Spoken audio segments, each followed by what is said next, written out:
in the fires of open grave. With boundless faith in our destiny, we solemnly declare. Side by side we stand, islands of the blue, Caribbean Sea. This our native land. We pledge our lives to thee. Here every creed and race find an equal place, and may God bless our nation. Here every creed and race find an equal place.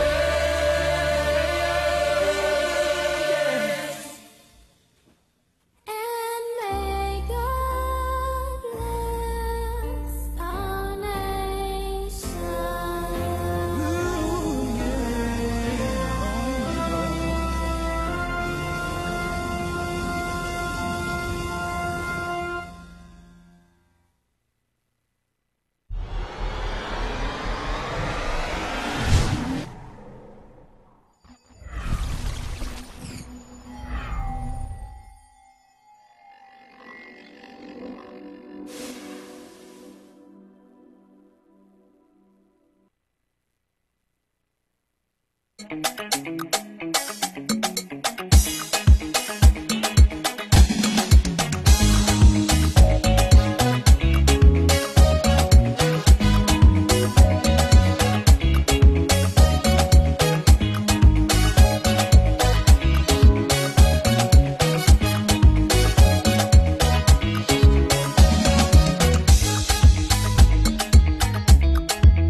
Good morning and welcome to Breaking Dawn this morning, Tuesday morning, a beautiful Tuesday morning across Trinidad and Tobago.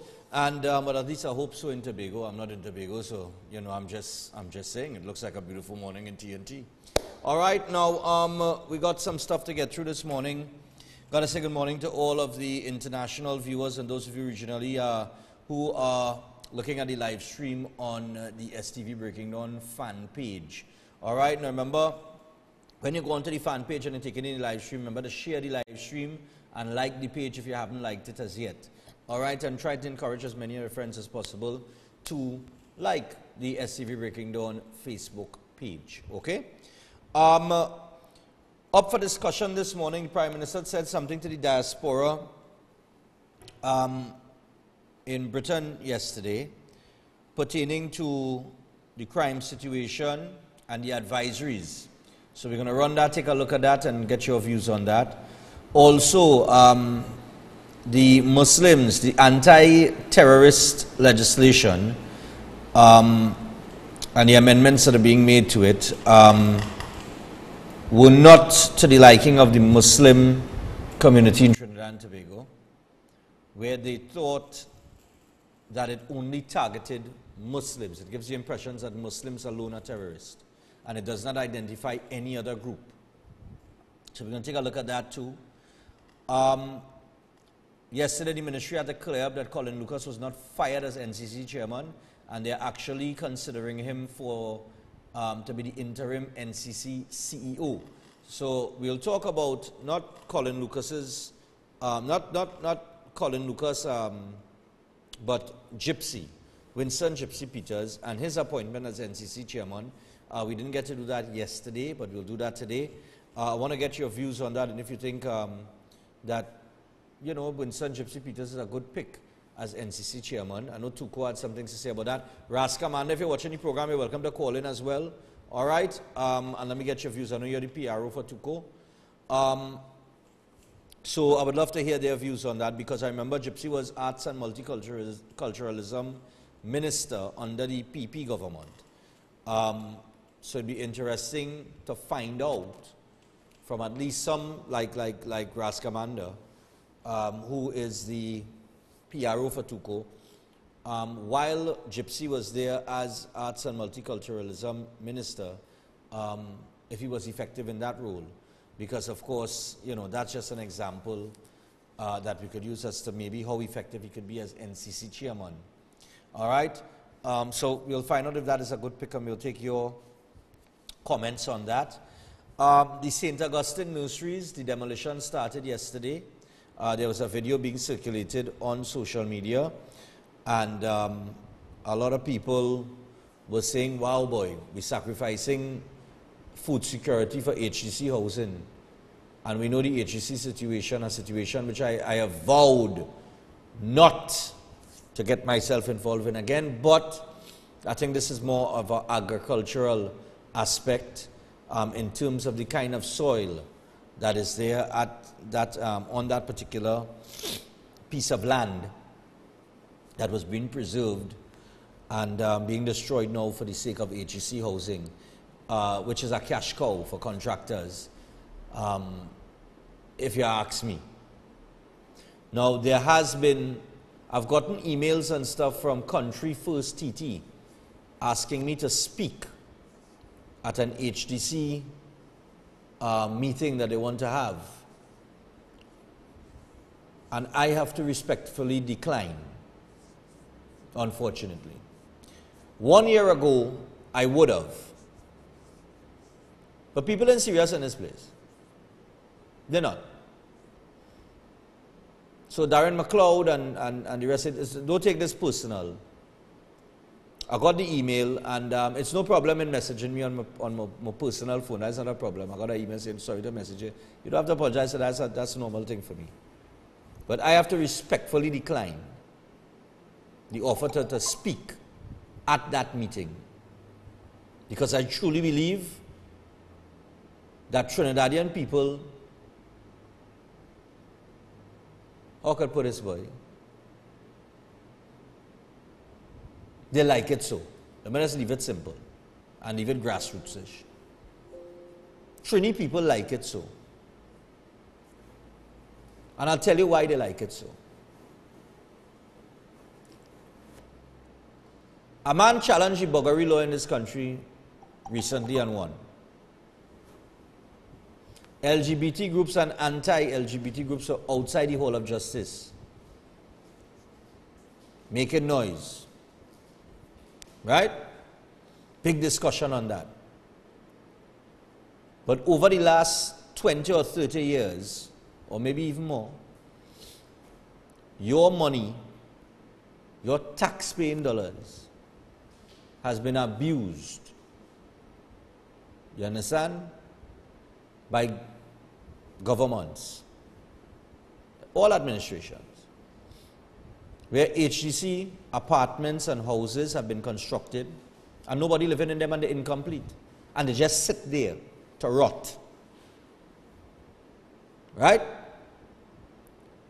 But nobody not outside the Hall of Justice. Nobody not outside HDC protesting. Nobody not outside Parliament. Nobody. You understand? And I said it last year, and I'll say it again. I am not going to fight for any issue if I do have 10,000 people coming to march with me. If 10,000 people ain't coming out to send a message, I am not going to waste my time. I'm very serious. So, on the request, I appreciate it, the offer, but I respectfully decline publicly. Because I said it last year, I will never, ever mention HEC on this program again. I had people calling since, and I've paid it no attention. Why? Well, they like it so. People on our waiting list 20 and 30 years, and they like it so. Because they put party before country, and even themselves. And I'm not going to come out here and pretend. I don't pretend at all. It's the real deal. So if I take up an issue and I feel the fight for it, it's because the people who it's affecting is 120% serious. Because time is your most precious commodity in this world, and you don't ever get that back. And I'm not going to clamor outside HDC, Parliament, Hall of Justice, wherever, with 50 people, or 100 people, or 1,000 people. No. And especially with that HDC issue, because we know that there are hundreds of thousands of applications in there, a lot of which were there for more than 2 decades. So if I can't get 10,000 out of 150,000, it does not make sense.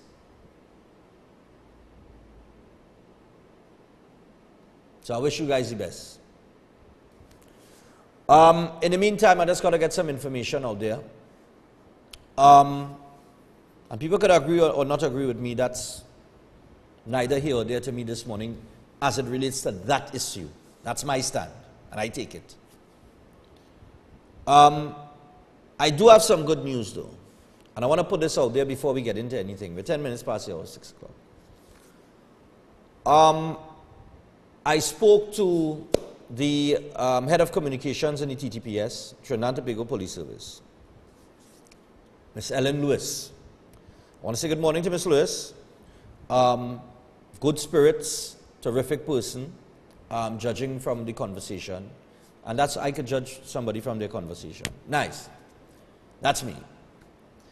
So the TTPS is going to somewhat partner with Breaking Dawn from the 16th of May. Okay? Now, I had a seatbelt issue that I made some noise about. And I said, you know what? Maybe I should reach out to the TTPS. But you see, I didn't want a program. I didn't want to be copying any other program because, you know, you have Beyond the Tape for that. But then I said, you know what? Not everybody does watch Beyond the Tape. Okay? I have to show some level of responsibility to my audience. So, we've worked it out via telephone conversation, and we will talk further before May 16th. But every Wednesday morning at 7 a.m., an officer from the TTPS will be in studio for a 30-minute segment. During this 30-minute segment, we are not discussing high-profile cases or political issues. We want to discuss the issues that affect you, the average man, in terms of seatbelt, breathalyzer, you know, and things of that nature, a warrant, the serving of a warrant, the issuing of a warrant. If you've had an experience with a police officer in the execution of their duty, there will be a qualified person here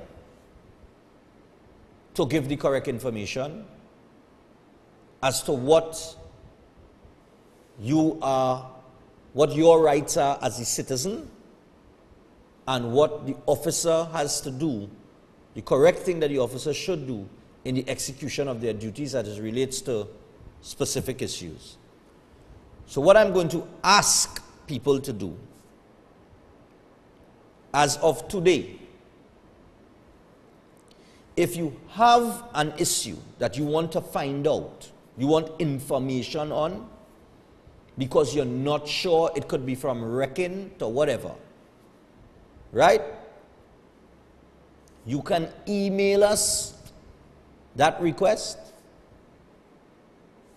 at stvbreakingdawn@gmail.com.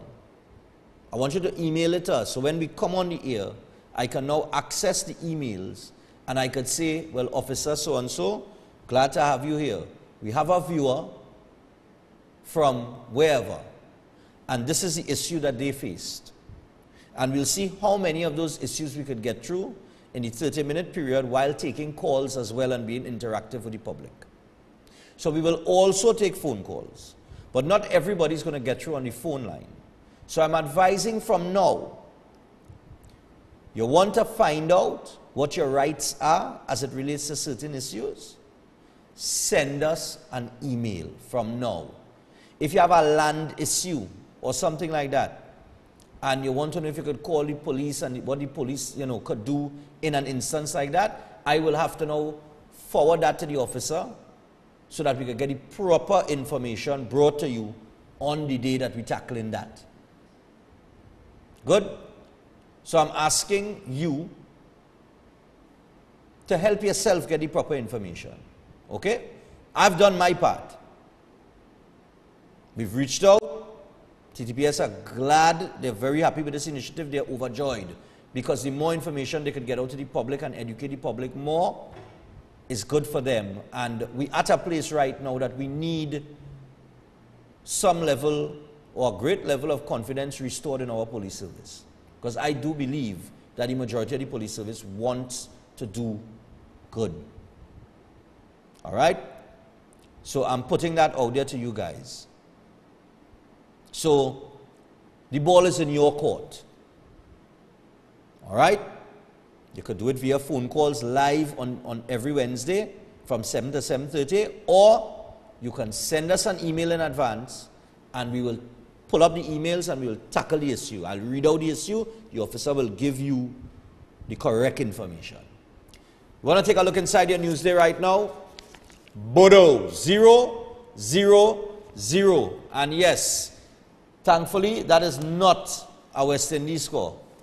All right, West Indies didn't score 0. That is not no duck hunting, no batsman me. PSA fuming at government's offer to public servants. They've offered them 0-0-0 again. And then UN body says TNT broke the refugee laws. Let's get into the public servants. 0-0-0. This is the offer of salary increases made by government through its chief personnel officer to public servants. Incensed by this offer, President of the Public Service Association, Watson Duke, yesterday declared war, as promised, to lead street demonstrations in response very early in May. So, in terms of salary increases, the government has offered 0-0-0. All right? 2 years after kidnapping, is Ria still alive? This is Ria Sukdeo. 2 years ago, she was kidnapped. And she's never been found. And guess what? Nobody knows. I put up a picture of the sketch of an officer. All you remember that? 2 years ago when this girl was kidnapped. Up to now, and I put up a picture of an officer that was involved in a crime. And we match up the two on here. And up to now, you don't know what went on with that. You don't know where the investigation went with that. Up to now. So this girl still missing. Nobody knows if she's alive. Her body has never been found. If she isn't. And this is like the biggest mystery in Trinidad and Tobago in terms of any kidnapping. Priest says people have lost sense of God. And when we take a look at the Church of Satan later, we'll get into that. Roman Catholic Vicar General Father Martin Sergiu yesterday observed that a palpable sense of God has disappeared from society, and many people are describing themselves as either agnostic or as being spiritual without any affiliation to any religious organization. Wow. Deporting of 82 Venezuelans. This is a story. The UN is saying, the United Nations is saying that Trinidad and Tobago broke the international law. That is the international refugee law. The United Nations High Commission for Refugees says this country has broken international refugee law. In a release yesterday, the Geneva-based UNHCR said that it deeply regrets the deportation of 82 Venezuelan nationals on Saturday. The group, which comprised 53 men and 29 women, included registered asylum seekers and individuals who had declared an intention to apply for refugee status, making their return to Venezuela a breach of international refugee law, the agency said. The detainees held at the Immigration Detention Center were deported despite the UNHCR's request for access to the individuals concerned and written interventions, it added. The forced return of this group is of great concern, said Volker Turk, right, the UNHCR Assistant High Commissioner for Protection. He said, quote, we are in contact with the authorities and are seeking clarification on the legal process which has led to the deportations of this group to ensure that Trinidad and Tobago continues to abide by its international obligation, end quote. Below that, on the same page, the ministry says all protocols were observed. So the UN is saying, all break the law. The ministry is saying, we observe all the protocols. The Ministry of National Security yesterday insisted that all protocols were observed in Saturday's repatriation of 82 Venezuelans who were kept at the Immigration Detention Center. The ministry said the Venezuelans were all asked individually if they wanted to return home, and all said they did.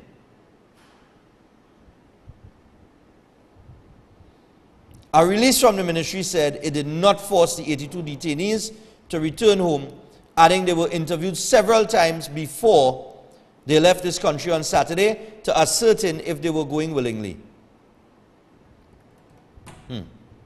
It also said the TT government has been collaborating with the United Nations High Commissioner for Refugees to ensure the protection of those fleeing prosecution and will continue to support the work of the UNHCR while maintaining law and order and the national security interests of Trinidad and Tobago. Well, if that's the case, why is the UN High Commissioner saying this morning that you break the international law?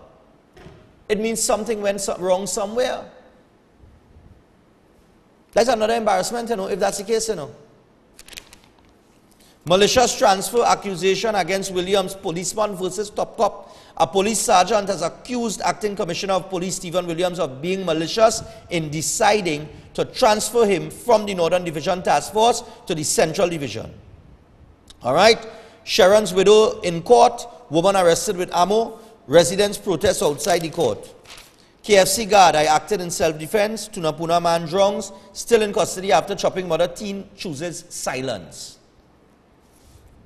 The 15-year-old boy accused of chopping off his mother's right hand last Thursday is staying quiet and refusing to answer any questions put to him at the Brasso Juvenile Detention Center, where he is being kept. Police said yesterday the boy met with a legal aid attorney on Saturday and was told of his right to remain silent or, alternatively, to cooperate with the police. The boy opted to stay silent. You can take a read on that. That's on page 9 of your Newsday. All right? And there are some other stories in here. Diaz welcomes Trinbago. President Keith Diaz has welcomed Gypsy as NCC chairman. Garcia tells new school supervisors, take your job seriously. Moving on. Bushfire forces schools closure. Anti-terrorism bill is a shield. And Rowley Tatiti diaspora, your rights will be protected. So, those are some of the stories in your paper this morning. All right. This 000 for the public servants, I would imagine this will ignite a fire inside the PSA.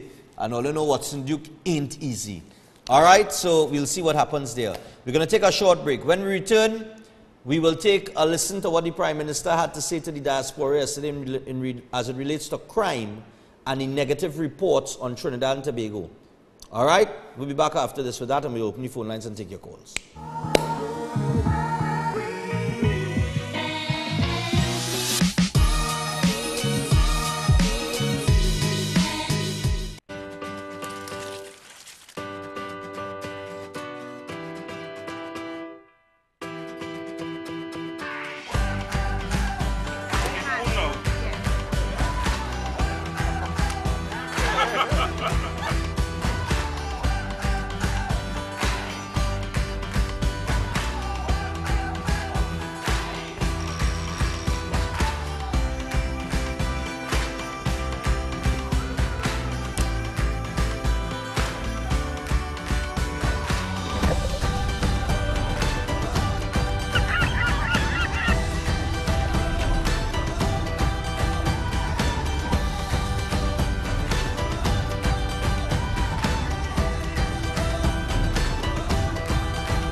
made that decision in 97 to stop and move forward. And I want to say today, I'm so proud sitting here to say thank you, God, for everything that you have done. I've never been abused in life.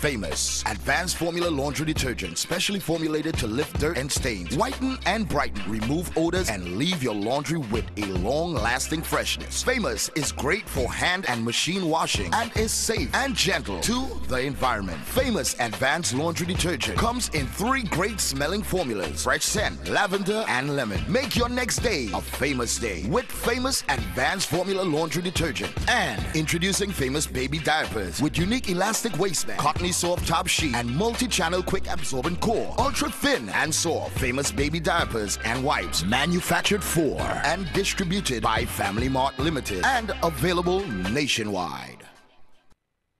Welcome to Regal Products, a household name since 1960. Regal produces a diverse range right here in TNT, all with the primary focus on high quality. From healthy and tasty nuts and snacks, including cranberries, raisins, sultanas, dates, and prunes, to trail mixes like Cranberry Jubilee, Hawaiian Medley, California Exotic, and South Beach, with nutrition-packed seeds like sunflower and pumpkin, and a tasty nut range which includes almonds, pecans, walnuts, peanuts, cashews, and the newly launched corn nuts. Regal Products for superb flavor, excellent quality, and affordable prices. Available at all leading supermarkets across Trinidad and Tobago and the Caribbean.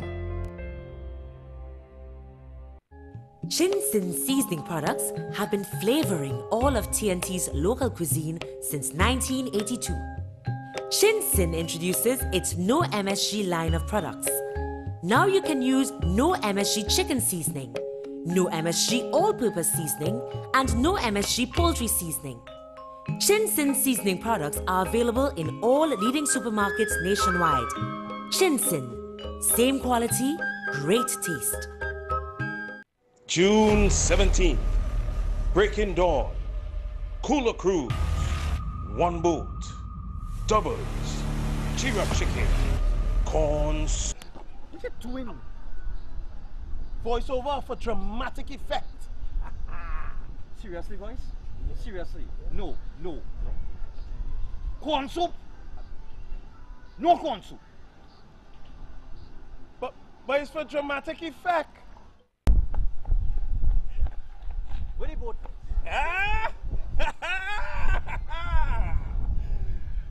Boys, we need a bigger boat. Ow! What that for? Dramatic effect. Stop with the dramatic effects. Where do you go?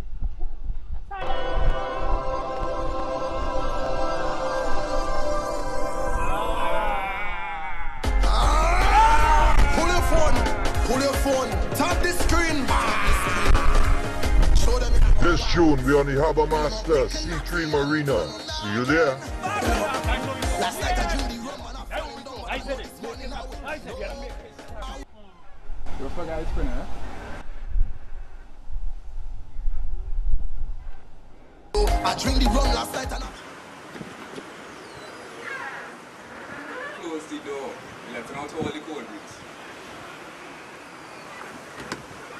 We're celebrating Mom this Mother's Day at Bright Ideas. Get 10 to 50% off selected items store-wide, 25% off decorative ornaments and clocks, 25% off chandeliers, 50% off flowers, 10% off houseware items, plus 33-inch flat screen TVs, $14.99, 18-inch fans, $1.99, and $99 specials on mini appliances. Also get great gift ideas from Homematic products to comforter sets. Sale runs until May 13th. Bright Ideas, 8 convenient locations, bringing happiness home.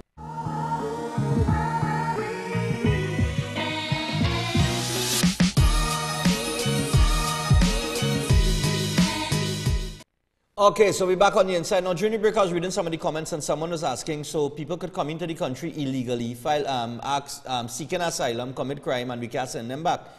If you're coming into the country to seek an asylum, you can't come in illegally. It doesn't make sense. Because if you're coming into the country, you would have to file the proper documents stating that, hey, I come here seeking asylum. So you wouldn't be able to come in illegally. If you're coming illegally, how are you going to do that? You must come in legally, and himself, you're going to file the documents. The reason why the UN is saying that we breach that law is because they have the information that, listen, of the 82, X amount of people who were seeking asylum had already sought asylum or were in the process of seeking asylum. And we send them back. And the ministry is saying this morning, and it just dawned on me, that they asked the 82 Venezuelans if they want to go back home, and everybody say yes. That don't make no sense. Then what are they doing in Trinidad?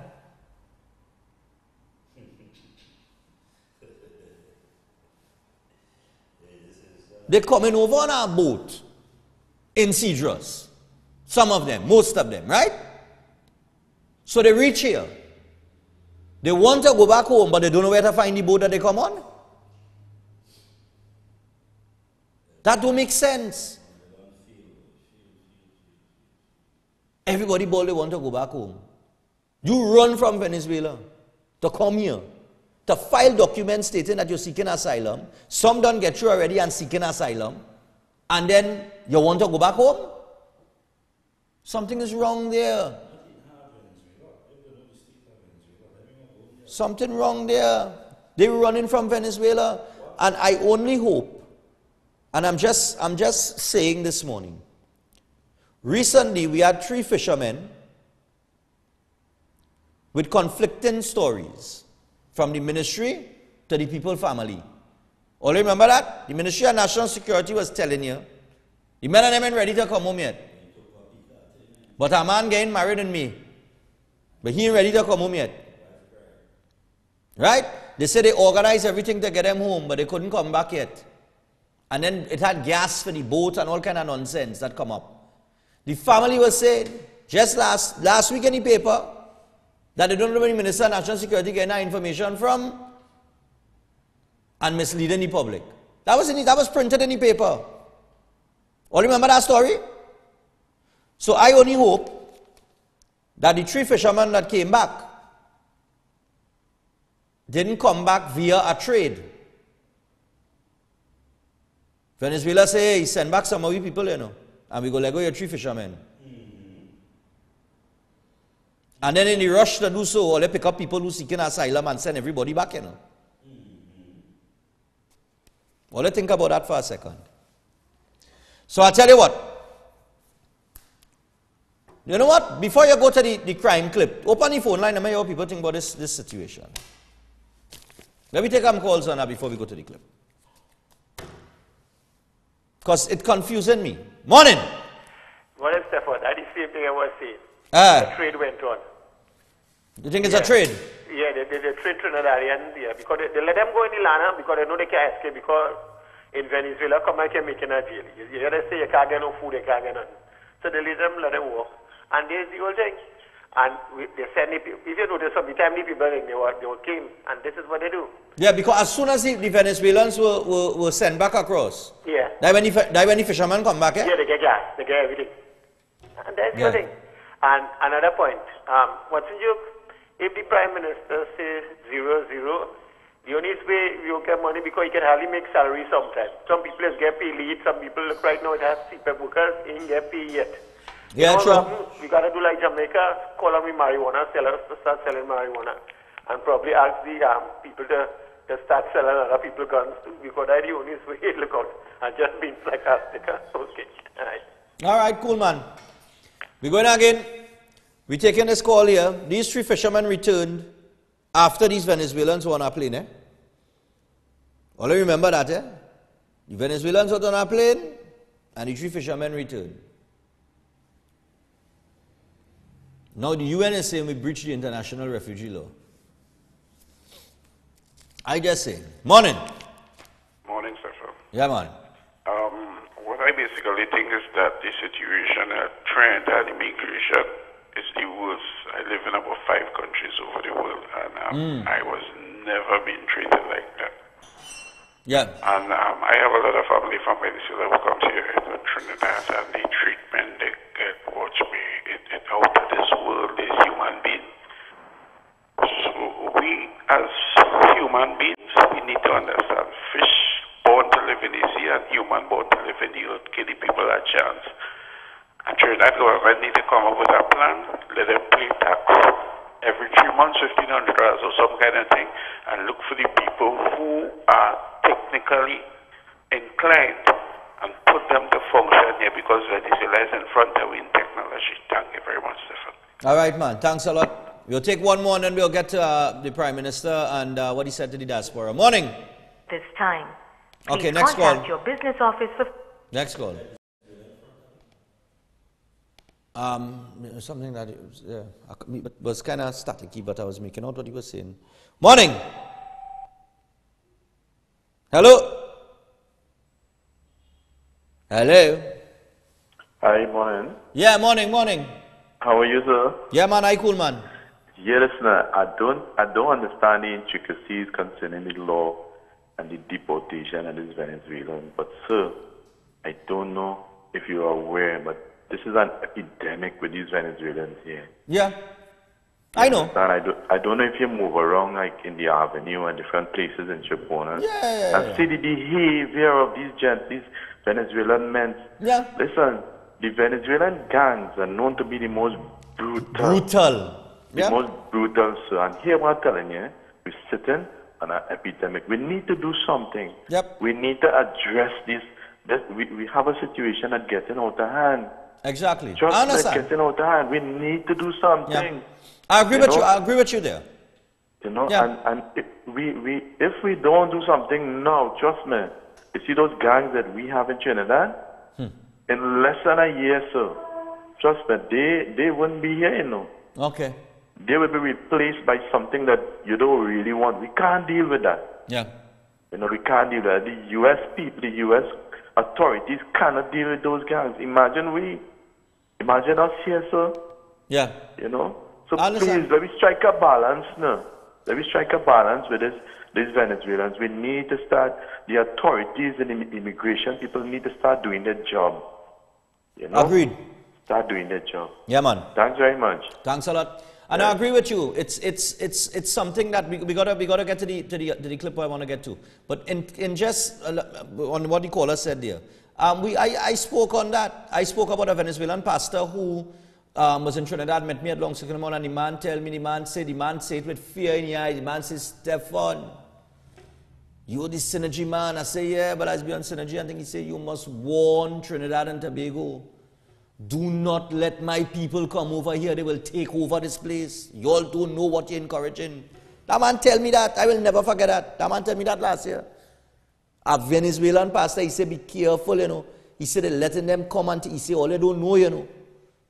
All you don't know is different people, you know. These are different people with a different culture, everything, you know. And I was like, all right, man, well, I'll go do some research on it and we'll see. And then I see they come in. You see more Venezuelan in Trinidad and Tobago. They say Shogunas laden with them. So I agree that we need to deport the ones that are here illegally. But we must still stay within the international law. Can't breach the international law. And if it is, you have people coming here seeking asylum, I'm sure that background checks would be made to see if they have criminal records or what they're here for, what they've done in the past, to know if they deserve deporting or if we're going to grant them asylum.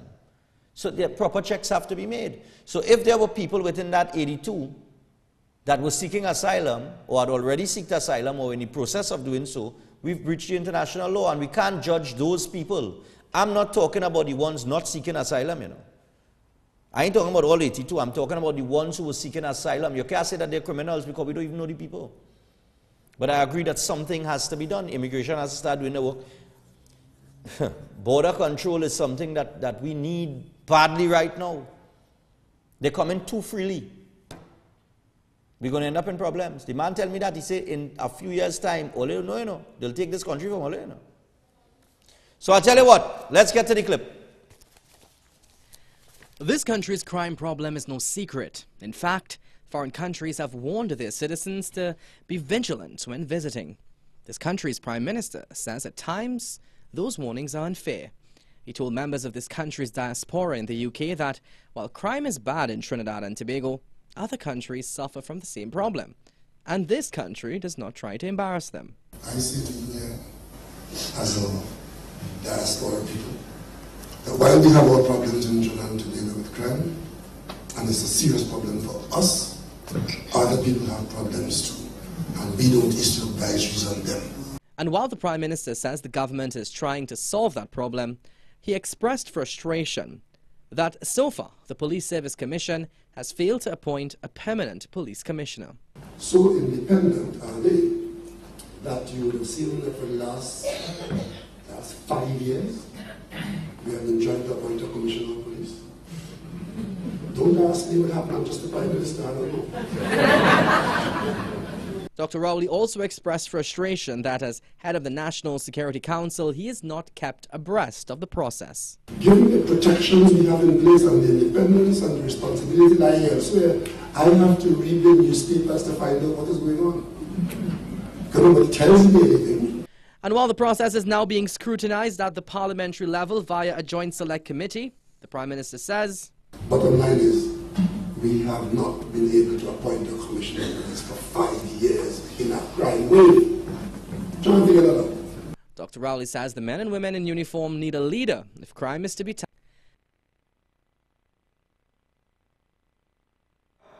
Well, you catch me eating, but stop the thing, I'll mention I thought the clip was bigger, longer than that. So here we go. The Prime Minister, in addressing the UK, the diaspora in the UK, I apologize for the chewing.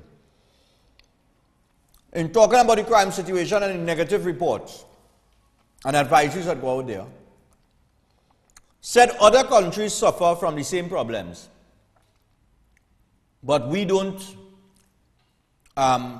make them look bad or embarrass them. I not living in other countries. That is one. I live in Trinidad and Tobago, 1.3 million people, oil-rich country, where everybody know everybody, and if a pin drop in south, you just hear it in north. He says that's not fair. Well, life isn't fair. He said they're trying to solve the problem. How? He speaks of the failure to appoint a police commissioner. That process was compromised by the Police Service Commission. We all know that. And somebody needs to do something about it, and you're the Prime Minister. And while it might be an independent body, you're still the head of the National Security Council. Good. Not so? Right? And he says, as head of the National Security Council, he is not kept abreast of any situations pertaining to crime. He has to read about it in the newspaper. Are you not the Prime Minister? What do you mean you're not kept abreast? You're head of the National Security Council and you're not kept abreast, and he said you got to read about it in the papers? You're supposed to demand that as the head,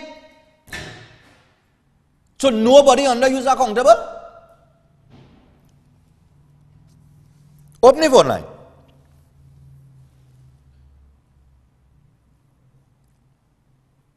And then people say against.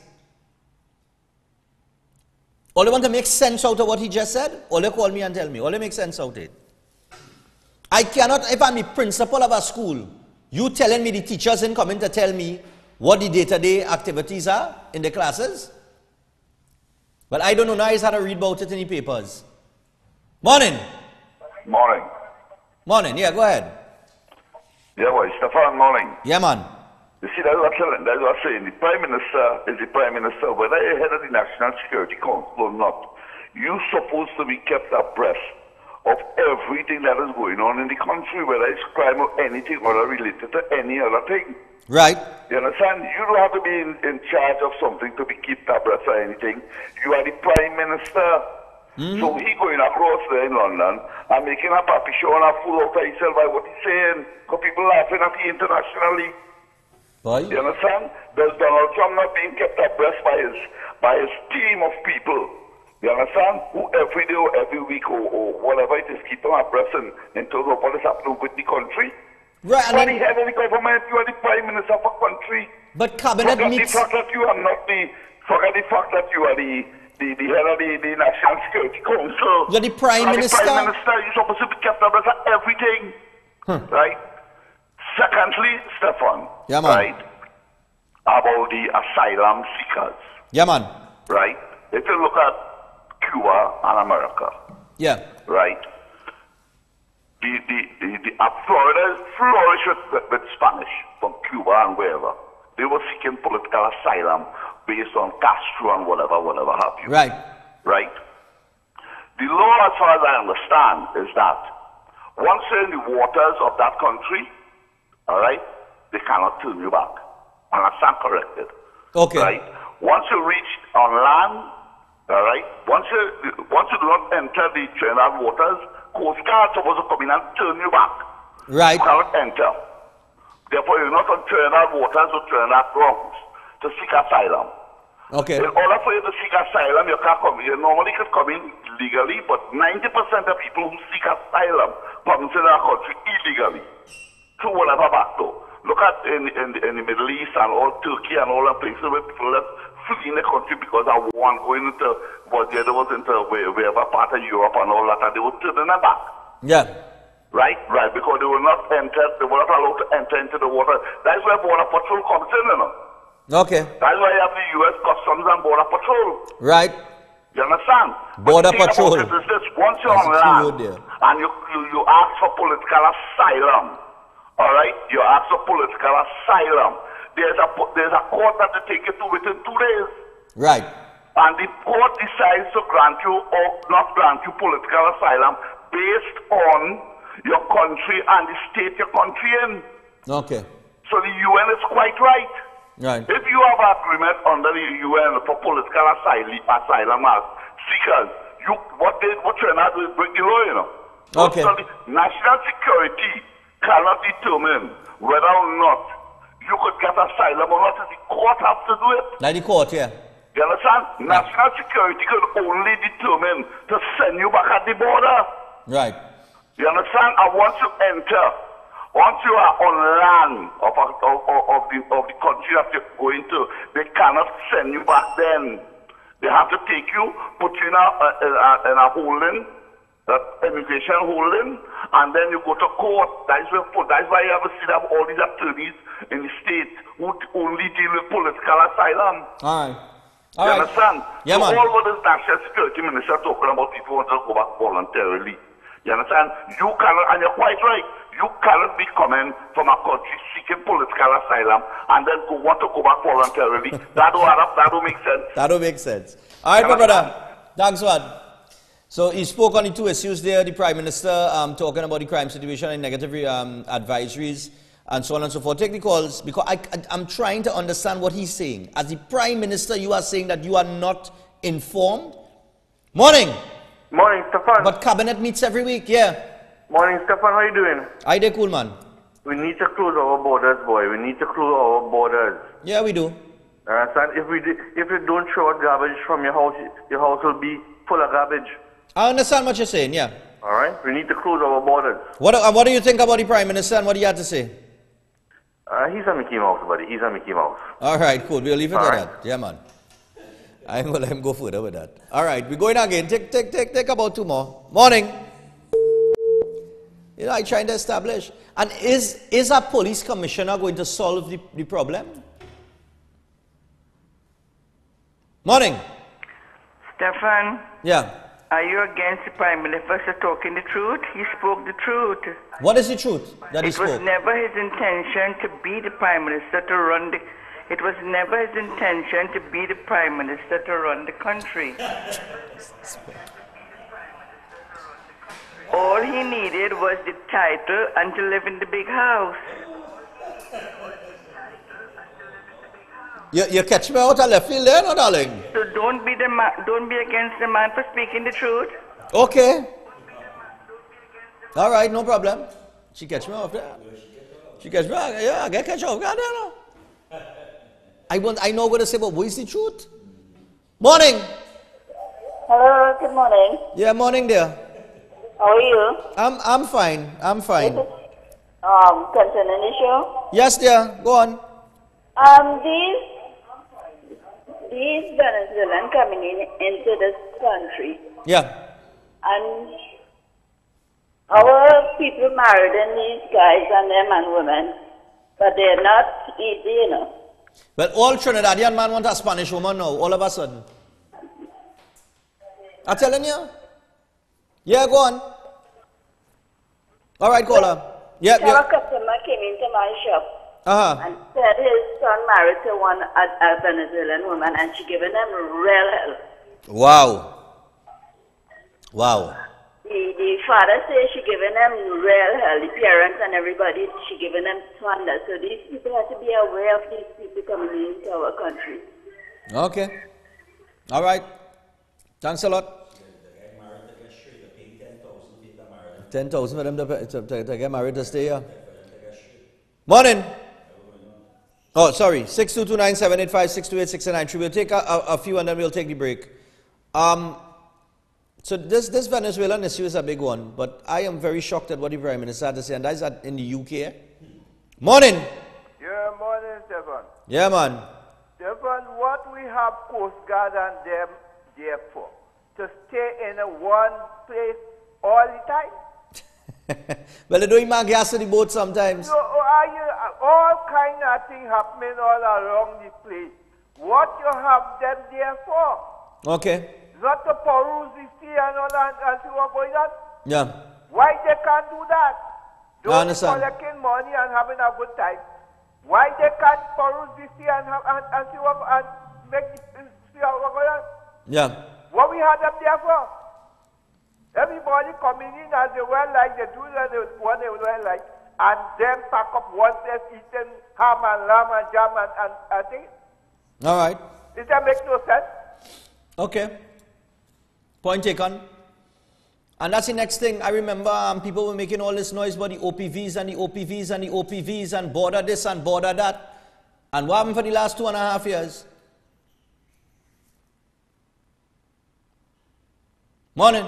Morning, Stephan. How you going, man? Yeah, man. I cool, man. Stephan, as the parent and the father of my household, yeah. You know, I am not abreast of what is taking place here, but I know every single thing was going on by my neighbor house. That is exactly what this man saying, you know. This man had to be some kind of crazy man. You know, anywhere else in the world, a prime minister or a president make a statement like that, people will be ashamed to even associate themselves as being associated as a citizen of that country. This man had to be really, really losing it somewhere, you know. Like he just oversleep, or like he don't have time to really communicate with the members of the parliament, because everybody doing whatever they want, and he, whenever you ask him a question, he can't give you an answer what is taking place in the country or in the parliament. And concerning the amnesty business, I think this amnesty law is supposed to be revisited, because you would have a lot of people, as soon as there's war or civil unrest in the country, fleeing the country. Yeah. The other citizens would stay and fight and go through whatever turmoil they had to go through, lose their lives, and then the ones who flee the country now will go back and enjoy the blood and sweat of the people who fought when the civil unrest was taking place to bring back the country to normalcy. What they should do is allow like women and children to leave and seek amnesty where it is available, and the men, let them stay and fight and bring back the country to normalcy. Because there's one outsiders, other countries that invade and bring things to normalcy, and then these hardback ugly men and them will return back to their country and enjoy the goodness of normalcy after. So that is my point. Amnesty is supposed to revisit their laws. Nice, Enjoy man. the rest of your morning, Stephan. All right, same here. So I tell you what, with that, we got to take a break. And when we return, the Muslims, from the Venezuelans to the Muslims. The anti-terrorist bill was laid, well, there's some amendments to the bill, and a joint select committee met to talk on it, and the Muslims weren't happy because they felt that it targeted just their group alone, and it does not target non-Muslims. We'll hear what they had to say, and we'll get into that stereotyping of the Muslim community. We'll be back after this.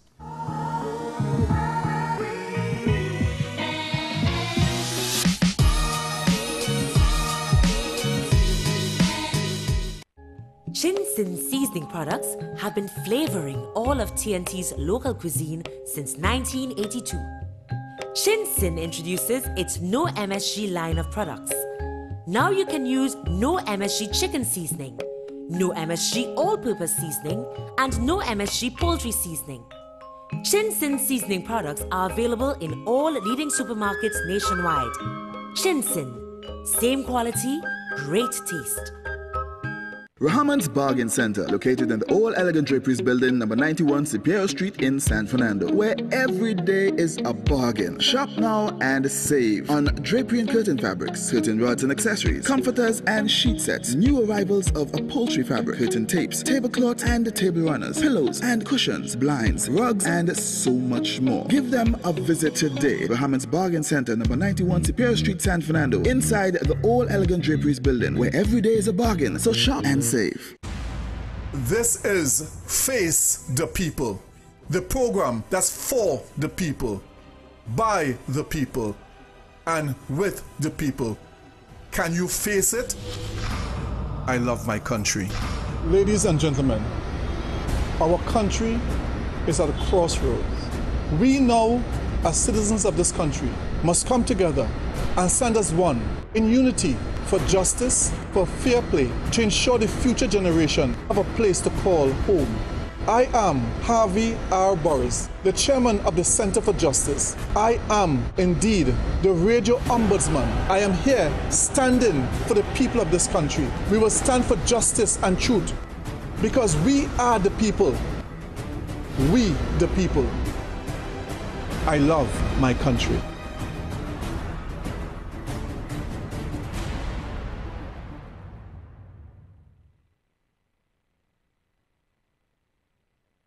Shireen and Mr. Voice brings to you Shine 2.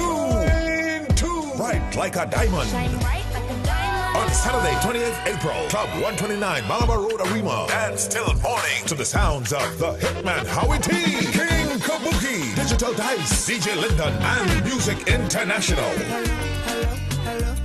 There will be welcome drinks on entry. We are looking for the best dressed male and female in white and silver. Giveaways from Dufresne's Limited. One lucky lady will walk away shining with jewelry courtesy Rain Luxury Jewels. Doors open at 10 p.m. and your diamond pass is only $150. Get them now at Final Touch by Natasha in Arima. High Tech Electronics, 54 Henry Street, Port of Spain. Synergy TV Studios, 19 Arapita Avenue, Woodlook. Sylvester's Bar, Arima. And Club 129. Or contact Shireen at 341-8540. Mr. Voice at 773-5047. Remember to shine as we capture this epic night with photos by I Like It Photography. Shine 2.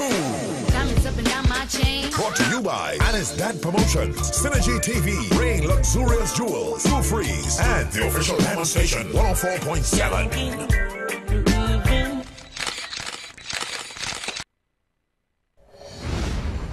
Introducing Real Talk, hosted by Saheed Ali, businessman and spiritual consultant, every weeknight from 7:30 to 8 p.m. Real Talk gives a voice to you, the public, on issues such as crime, politics, domestic violence, drugs, gang warfare, social development, humanitarian help, and lots more. This program is geared towards making an impact on the lives of our viewers. So tune in, join Saheed Ali and his guests every weeknight from 7:30 to 8 p.m. for Real Talk, right here on Synergy TV, Real TV. Vigorfort Male Formula is a powerful, all-natural, scientific guaranteed formulation for increased performance, stamina, sensual energy during intimacy for men. Available at leading pharmacies and online at tntdrugstore.com.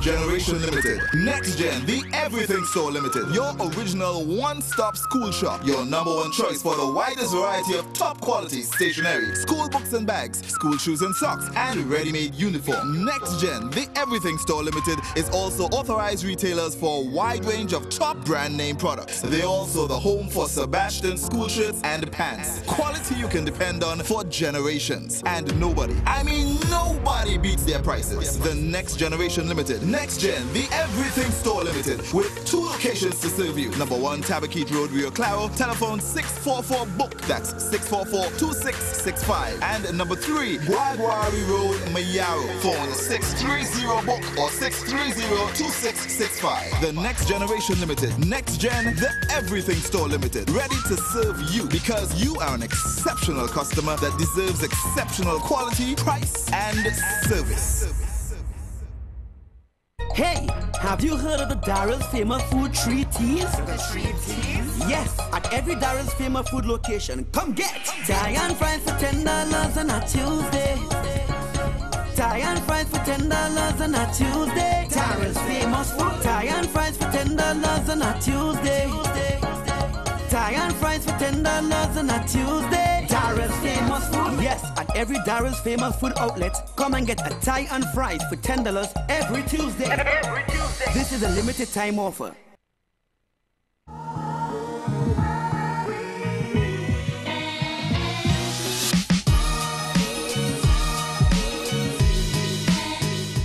We must also be careful that the baby is not thrown out with the bathwater. It's what a group of Muslim leaders believe will be the result of changes to the anti-terrorism bill. As they sat before a joint select committee of parliament, the leaders expressed support for amendments to the bill that target terrorists. However, they are skeptical about whether it will achieve that goal. Our issues with the amendments to the anti-terrorism bill lie generally in the fact that the emphasis is placed in the bill exclusively, it seems, on Muslims.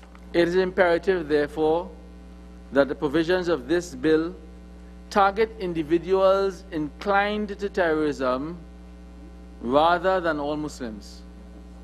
These 2 terms, ladies and gentlemen, are not synonymous.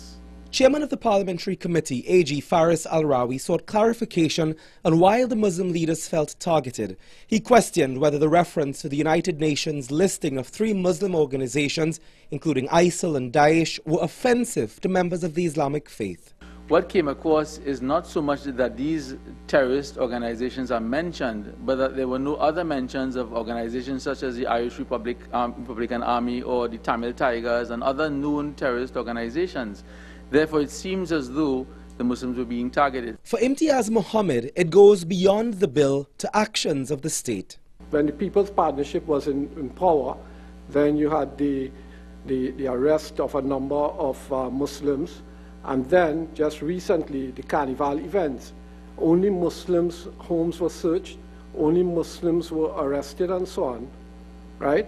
So it's obvious to the Muslim that this bill targets the Muslims. According to Imam Shiraz Ali, one solution may be removing the names of Muslim groups from the bill or including the full range of terrorist organizations, including those that are not affiliated to their faith. AG Faris Al-Rawi assured the group that the bill aims to target terrorists only. The men also raised concerns about other amendments, including proposed powers for the state and the police. They also raised concerns about the proposal for the National Security Minister to designate a geographical area as a restricted location. The Joint Select Committee is seeking consultation on the amendments before they are laid in Parliament. All right. Open you online now. You know, when you hear the word terrorism, what's the first thing you think? Allahu Akbar, right? You think Muslims, right? So the Muslims are feeling a bit targeted, that the bill specifically targets Muslims, the anti-terrorist bill. Now, I know we have a lot of Muslim people in the Muslim community who watch the program. And I remember I was commenting in the past on some issues surrounding terrorism. And, you know, the fact of the matter is that regardless of how many other groups it has, when people hear terrorism, immediately they identify it with Islam. It's the first thing. Now, I'm not saying that's the right thing to do. I'm just saying that that is how it is globally, not just in Trinidad and Tobago. So we have an anti-terrorism bill, and there is the issue of non-Muslim terrorist groups, like the Irish Revolutionary Army. Some people would even say and go as far, well, some people would even go as far as saying, remember the incident that happened on the Beetham Highway? Where the residents of the Beetham shut down the whole place, pelted big stone at vehicles. That was an act of terrorism. Just yesterday in Canada, we had a guy, there was somebody who drove over about 4 or 5 people on the sidewalk. That's an act of terrorism, right? So I understand that they feel undone by this bill, or an injustice is being dealt to them. But, you know, I'm actually looking here at a list of terrorist groups, and this is put out by the UN. This list includes references to organizations associated with Al-Qaeda by the United Nations. And everything is Abdullah Azam Brigades, Abdul Nidal Organization, the Abu Sayyaf, Abden Abeyan Islamic Army, Ajnad Misir, Akil Bharat Nepali Ekta Samaj. You get the gist of things, right? Even if I go down to H, the Hakat ul Jihad al-Islami. I'll go down further. You have the Hezbollah External Security Organization, Holy Land Foundation for Relief and Development, Indian Mujahideen, Irish National Liberation Army, Irish People's Liberation Organization, Islamic Movement of Uzbekistan, International Union of Muslim Scholars. You know, you have all these groups and their names, right? You know, just open the phone line for me. Let me just find out from people if the Muslims feel undone. Morning. Hi, morning, Stephan. Yes, sir. I think when you're introducing legislation like this, given that it has a way of prejudicing the interests of subsectors of the society, there ought to be certain clear descriptors that can advise the public as to how you define what terrorist is. If you just broad brush things, and because of the kind of information seeping into the public domain, right, both internationally and nationally. I remember back in the day, I had a beard like Al-Wafi, you know. So, but I would have been defined as a terrorist. Right. So there ought to be some specifics to say, for instance, it does not necessarily refer to people with long beards.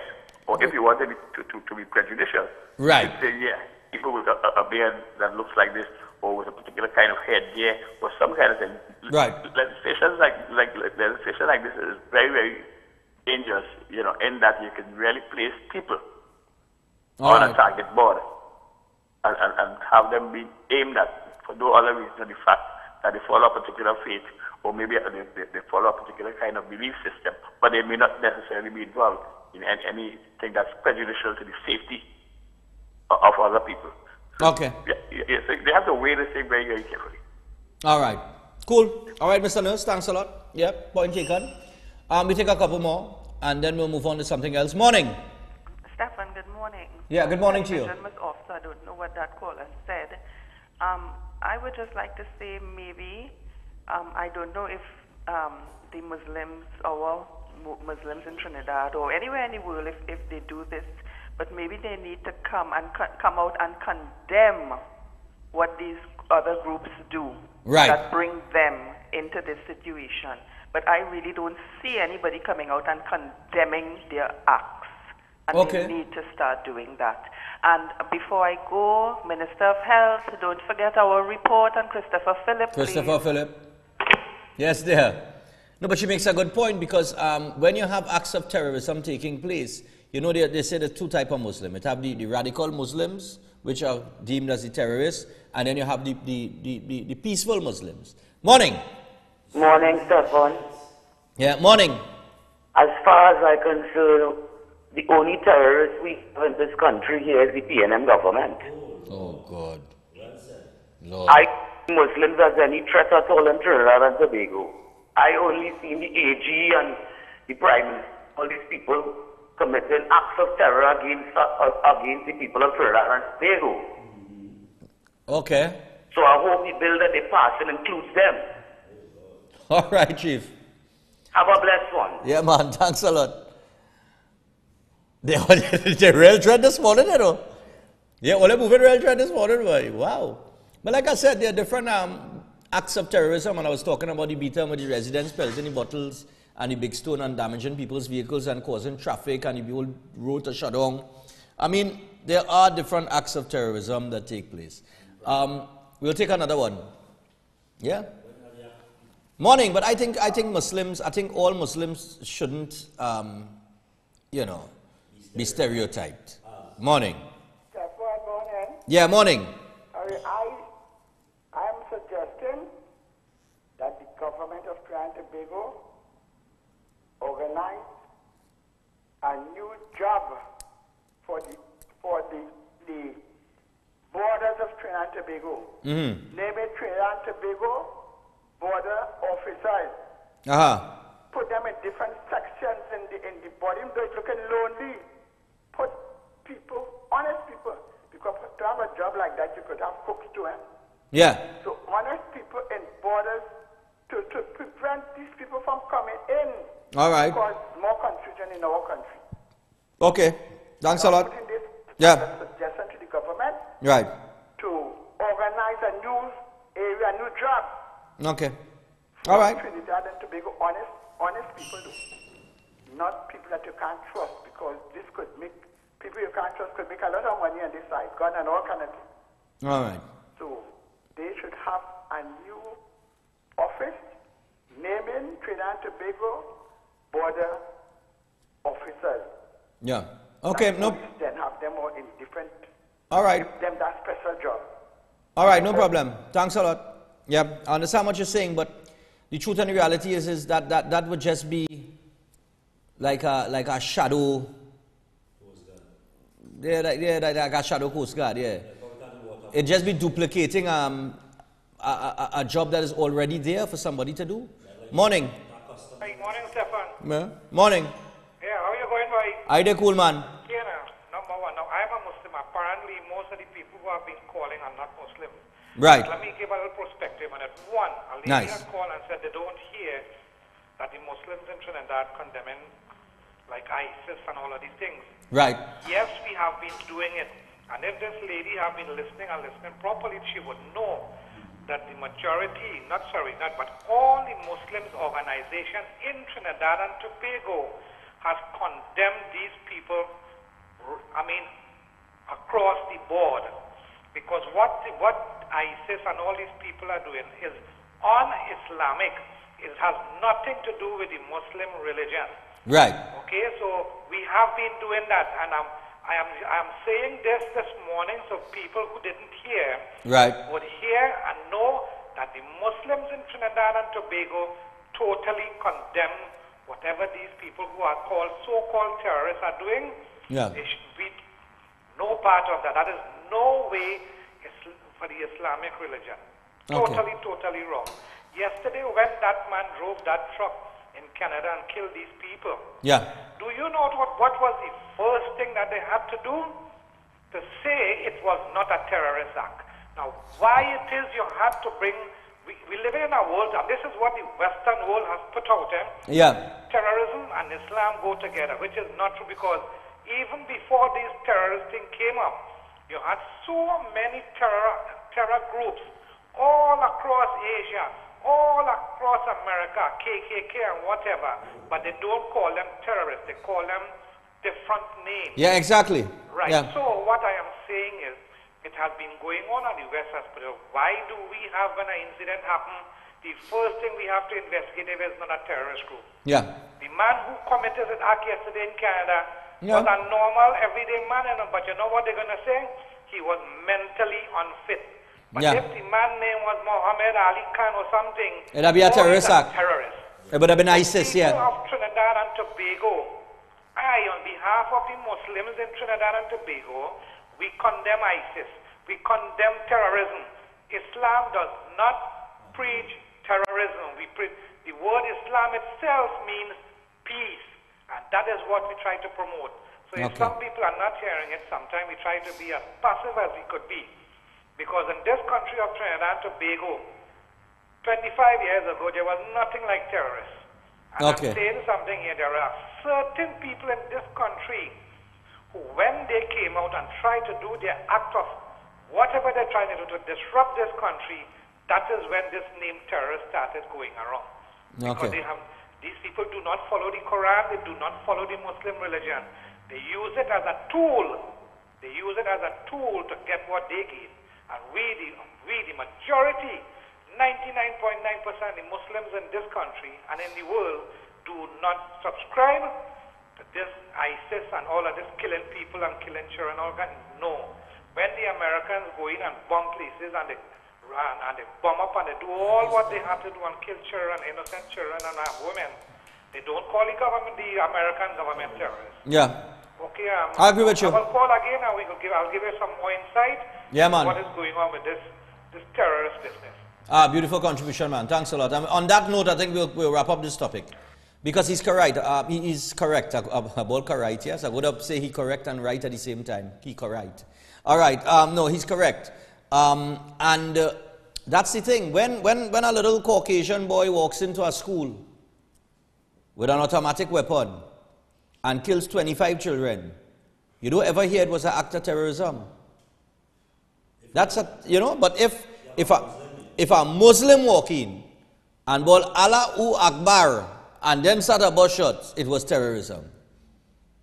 So terrorism for me, and especially that stereotyping of the Muslim community, is what we've been fed to believe is terrorism. That's what we have been taught to identify as terrorists.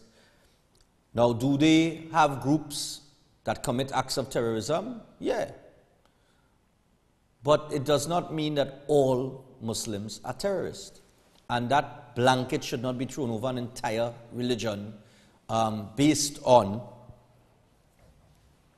the acts of other people under that religion. Like he said, using it as a tool. All right? And using the Quran conveniently to carry out those acts. Right? It's no different to what we do with the Bible. You understand? It's no different to what we do in the Bible in terms of the same LGBT issue that we had the other day when I said it. I said it.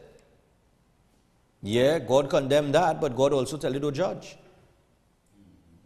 The Bible say, live by the sword, an eye for eye, a tooth for a tooth. Yeah. And then when Christ come, say turn the other cheek. Yeah. But you see, people will say eye for eye, a tooth for a tooth, but they don't study to turn the other cheek. You understand? So we use passages and certain things conveniently because it benefits us at the time. It's convenient for us to believe in it or use it at the time.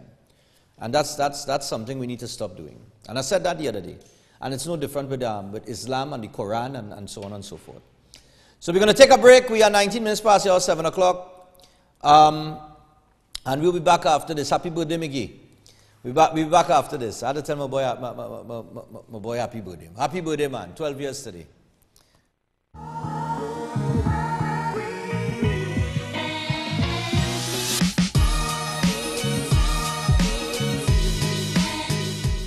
This is Tactical Enterprise, leading wholesalers for all cell phone accessories, cell phone armored cases, auto box cases, tempered glass, memory cards, headphones, chargers, flash drives, and more. Located in Canupia, Trinidad, they supply cell phone store owners wherever they are, in Trinidad and Tobago or across the Caribbean. If you want to get high quality cell phone accessories at the lowest price, then check out Tactical Enterprise in Columbia. They work with and supply small, medium, and large retailers. So give them a call at 716-2900 or email them at tacticalenterprise@hotmail.com. They offer free delivery to any part of Trinidad and Tobago. Tactical Enterprise. Pharmacist brands Vigafort for women, scientifically formulated for women. It has been tried and proven and may be beneficial in women experiencing loss of feelings and libido, increased erotic and sensuous energy during intimacy to enjoy gratification, stimulating libido and increasing sexual dysfunction, balances hormone function for menopause, encourages balanced estrogen and estradiol levels in women. Available at all leading pharmacies and online at tntdrugstore.com. Caribbean distributors needed. Contact 760-9680. June 17th, Breaking Dawn, Cooler Cruise, One Boat, Doubles, Chira Chicken, Corns. What you doing? Voiceover for dramatic effect. Seriously, voice? Seriously? No. Corn soup? No corn soup. But it's for dramatic effect. Where they both?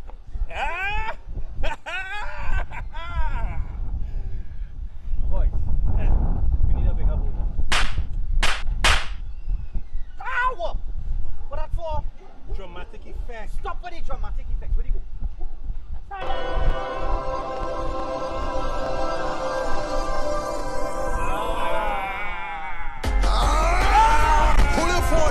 Pull your phone, tap the screen.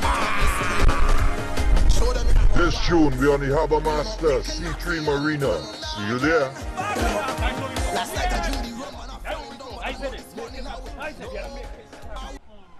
Rougher guys for now.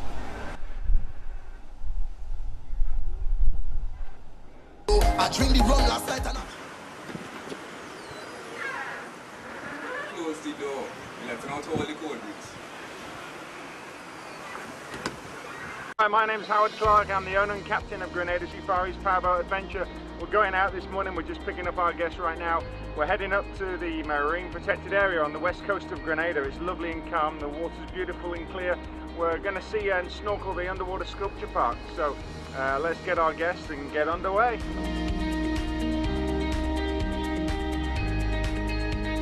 But we do find sometimes the squids, the parrotfishes, sergeant majors, of course the blue tangs, the yellowtail snappers. We do see, of course, one of the top of the chain is the barracuda.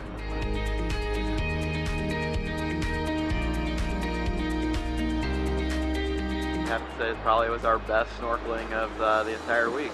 Lots of monuments, lots of fish, it's all barracuda. It's all good. It was a great day. I loved the boat. The boat was fun. Just flying across the ocean. Snorkeling was some of the best we've had all week. It's great to hear the history of the island and get to see a lot of the beauty that's here.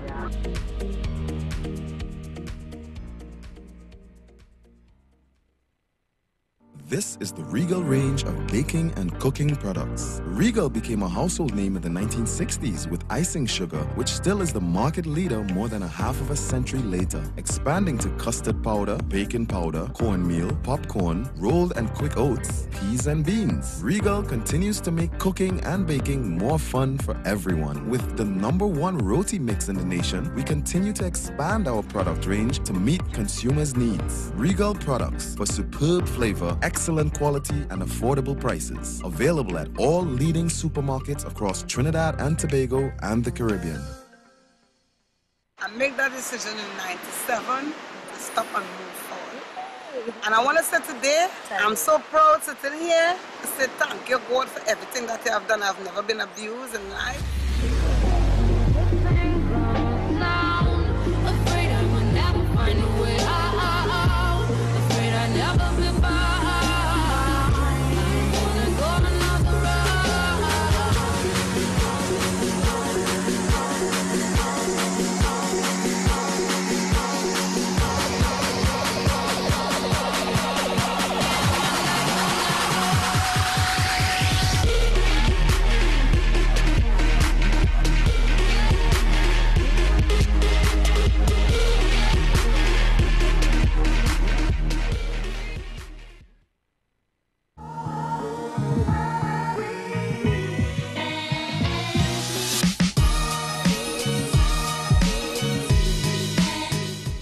All right, so we're back on the inside, and we are 25 minutes past your 7 o'clock this morning.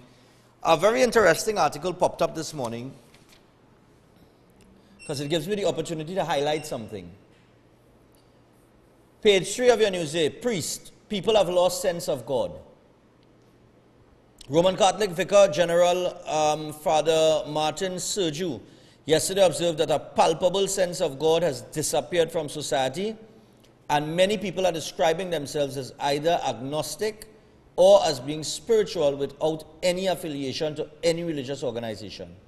He was speaking at an interfaith service organized by the St. Patrick Education District at the Separia West Secondary School. School supervisor Zabida Hossain Abid said the service was organized as the district's response to a challenging school term last year. All right. Speaking on the theme, Peace Begins With Me, Sergiu said there was an apparent disregard for God, which also seemed to have pervaded church services. So it was a normal occurrence to see parishioners talking on their cell phones before participating in the Mass. He said this was also evident at government functions, where religious leaders were only invited to seek God's blessings, as this was the politically correct thing to do. He said some have no interest in religion and regard the prayers as simply window dressing, he said. The increasing levels of violence and the easy availability of pornography, he felt, had contributed to a cheapness to life in Trinidadian society. Sergiu said the country could recover from the present crisis of violence, but had to remodel its education system and put a halt to the culture of entitlement, waste, and cost overruns in the public sector. He said we must instead rediscover the values of hard work. Put a halt to the culture of entitlement. That's the line I want to stress on. Put a halt to the culture of entitlement. We had a whole discussion on that last week with the LGBT issue. And I said people just feel entitled. You know? Everybody have rights. Everybody want rights. Everybody want more rights. Everybody entitled to this and everybody entitled to that. And because we have so many entitlements, and everybody have so many different rights now, we have several different guidelines. So while the Bible tells you one thing, the law tells you a next thing. Because all laws are written with a little twist, so that it can be challenged. That's why you have lawyers. Good? If you couldn't challenge a law, then you wouldn't need a lawyer. That's what lawyers get paid for, to find loopholes. Correct? Yeah. Nice. So, all laws are written with a loophole. Then you have the UN, have their international laws. And inside of that, there's a different thing. So even if you dispel somebody based on your law, they could refer to the UN, because the UN is international law. United Nations. Right. So they could refer to the UN there and when you're there. So the international law now will supersede your law, and your law now is superseding God's word. And that's how the trickle-down effect goes. Right? Good. Nice. So let's talk about entitlement. Because in Colombia, a man has started, in 2015, he started a Church of Satan. He's the first Luciferian. Run the Church of Satan there for me. This is a highlight clip. Go ahead.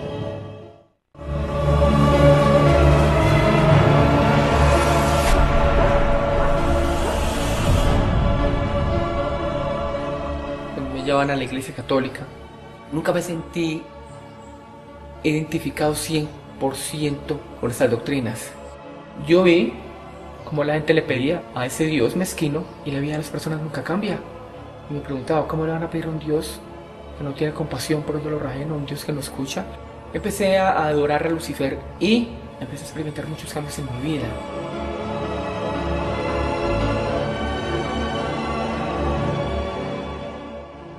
muchísima gente reconocida, personajes públicos que vienen a ese sitio. A ellos les da todavía algo de prejuicio que de pronto cuando salgan haya un reportero, un periodista por ahí, les toman fotografías y no quieren escándalos. Entonces por eso cuando llegan acá se colocan un antifaz.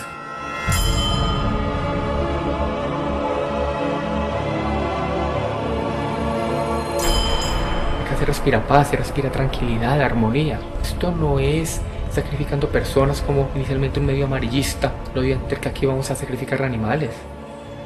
Nada de eso. Vamos a realizar matrimonios luciferinos, unión de parejas. Aquí bienvenidos, los que se quieran casar acá en el templo luciferino, lo pueden hacer. Tenemos un proyecto muy ambicioso, queremos abrirlo en México, en Perú y en Estados Unidos, donde podremos llevar el mensaje luciferino a todos los rincones del mundo.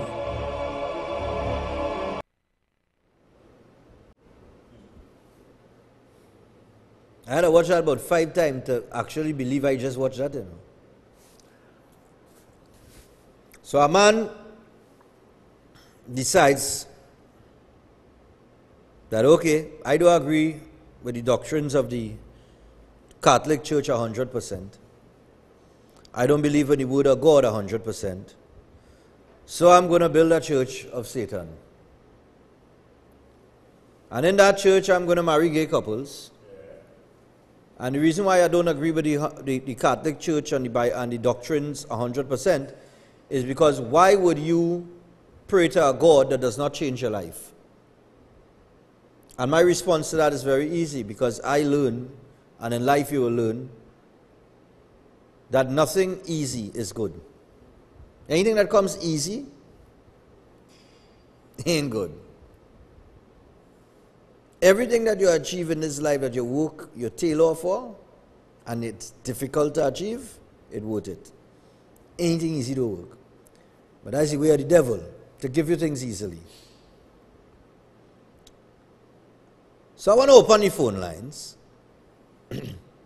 I'll give you all the opportunity to comment on what you just saw. Because we live in a world of entitlement. And he wants to spread the word of Satan to the rest of the world. He wants to hit Peru, Mexico, and the United States. No. Keep in mind that the United States is like, how I could term this? That's where everybody in the Western Hemisphere copies everything from. If the states do it, you're going to do it too. Because it's okay if America could do it. So anytime you have a church of Satan that gets into the United States and is allowed to open its doors in the United States of America, you're going to find that certain pieces of legislation will now be drafted, because you're going to have people in a lot of big places that will attend this church. He done saying that already. Many famous people attend. But they worry about photographers showing up, because in case they take pictures of them and see them coming from a church of Satan and wherever. But you see, it's a Satan worshipper in the closet. A closet, let me call it that. A closet Satan worshipper is no different to a closet LGBT. Let me put it that way. Back in the day, like we said, like 10, 15 years ago, if you were gay or lesbian, you would be in the closet, you would stay quiet, you don't want nobody to know, because you're ashamed, or it has some level of shame to it, right? The fact that it had a level of shame to it and you felt ashamed, suppose to tell you you're doing something wrong. Because lest we forget, when Adam and Eve eat from the forbidden tree, they felt shame. They didn't feel shame before. It's only then they feel shame. So you only feel shame when you know you do something wrong. So the fact that you had to hide in the closet should tell you something, right? Good. Making sense? Nice. But over time, it's become the norm, because they fought for their rights. So now you have LGBT, QI, A, or whatever, and they have their rights. And the reason why I'm comparing it, I'm not saying they're devil worshippers. I'm not saying that. I want to make that clear. I'm just drawing a reference to that way of life and their entitlement to this one. Because the next thing you know, we're going to have people clamoring for their rights to worship the devil. Because I'm entitled to worship what I want to worship and believe what I want to worship. Believe what I want to believe. So now you're entitled to that now. Whether it's good or bad. And who is to say you can't? Because we've bent every other principle and moral that I grew up on. I'm seeing it bending and turning and twisting in all different directions to accommodate people who believe they are entitled to whatever. And that's scary. Because in the war of good versus evil, they always tell you always read the devil recruiting souls, right? Nice. So if we reach to that point of entitlement, that somebody feels entitled, that, hey, and that's what I tell you, if it reaches states, that is the homeland of entitlement, is the United States of America. The homeland of it. And just like how it have people who big out here at LGBT and holding top positions, there are Satan worshippers that hold in top positions in Trinidad and Tobago. A lot of people, I've heard a lot of people talk about lodges and all kind of, ever hear about the lodge and thing? Right. I don't know what is going on in the lodge because I've never been to one, never been a member of one, never will be. Okay? I don't have an interest in finding out either. But I've heard people talk about lodging and all these kind of things. And this is just a more open thing here now. Going right up, extravagant. And it could reach to the point that very soon we're going to see more churches like this opening freely because they're entitled to it. Open the phone line now. Because what people understand, when you're calling, I want to understand what you're calling about. Morning. I don't mind, Stephan, people feeling free to feel anything you want. Right. When you try to force your feelings, especially legally, on me, that is a totally different thing. That is my take on it. Thank you. All right, cool. I see PH Driver saying yes, but that's not illegal. People have a right to worship. You see, people have a right. Morning. Morning. Yes, dear. You're showing a clip there about Church of Satan. Yes. They have a Satan church many years ago, San Francisco. You pull it up, Anton LaVey, and he made his own Bible. So, I know you're a person, you research a lot, so check out that. Check out what? Anton LaVey. Check out what? Repeat it again? In San Francisco. In San Francisco? Yes. Okay. A church? What did she say? I'll get it in the rerun. Take the calls. Because this is something we have to face. Morning. The world is spinning upside down, you know. Morning. Good morning. Yeah, morning. Stephan, first time caller here. Yes, dear. From Diego Martin. Yeah, Diego Martin. Just want to say I enjoy your show and good job. Keep up the work. Thanks a lot. What they're doing there, they're just going to make everything, turn into hell itself on earth. That is what they're doing right now. Wow. What religion you belong to, by the way? I'm a Roman Catholic, but, at the end of the day, religion is something serious. To me, at least. Yeah. And that's it. Strong believer of God and nothing else. Yeah. Okay. Okay. You Thanks have a a good day. Yep. You see, and regardless of religion, you could be Muslim, you could be Hindu, you could be Catholic, you could be Presbyterian, Anglican, whatever you are. Anybody who grew up back then in this era, I mean, I'm 40 going on to 41. If you grew up in that particular area, a child of the 80s or the 70s, you know that back then, religion was, it was stronger than now. Now people rather go by the bar and drink alcohol and go to church. You understand?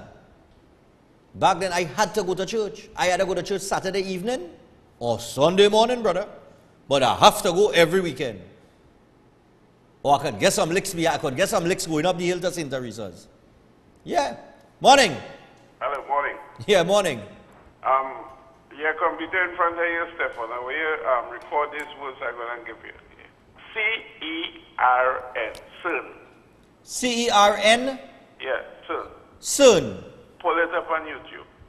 Soon. C-E-R-N? Yes. On YouTube? I want to do a program on that. Okay, no problem. I'll take a look at it now. Because people trying to be God on this earth right now. And, okay. We lost in where we supposed to be and what we supposed to be doing. So I giving you strength, brother. Trod on. Yeah, man. Thank you very much. Thanks a lot. Yeah, I mean, but I've just Googled it here.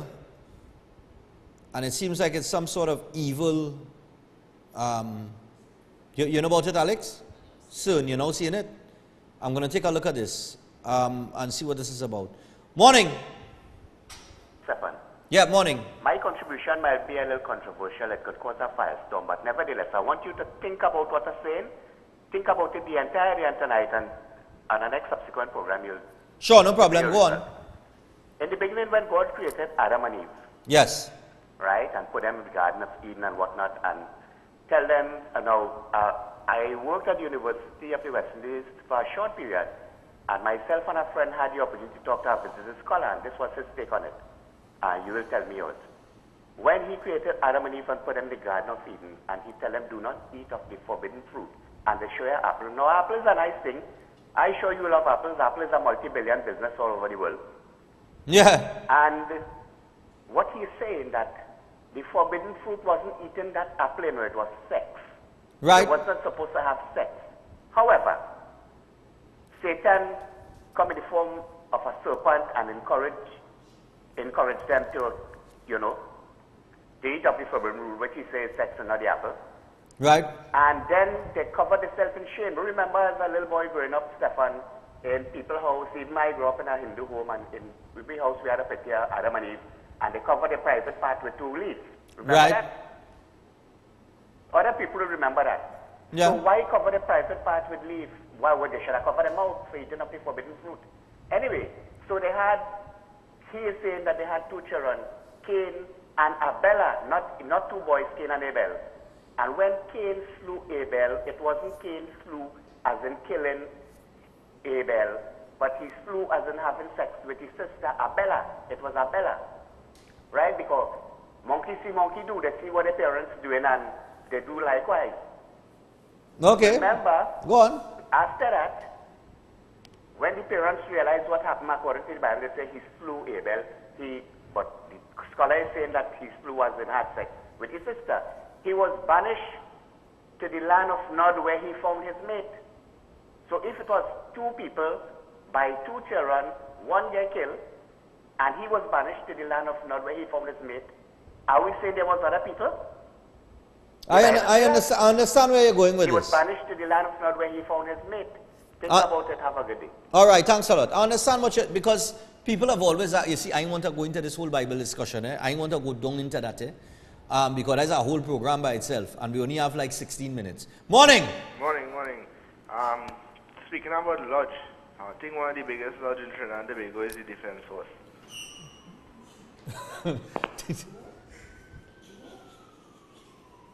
The Defense Force.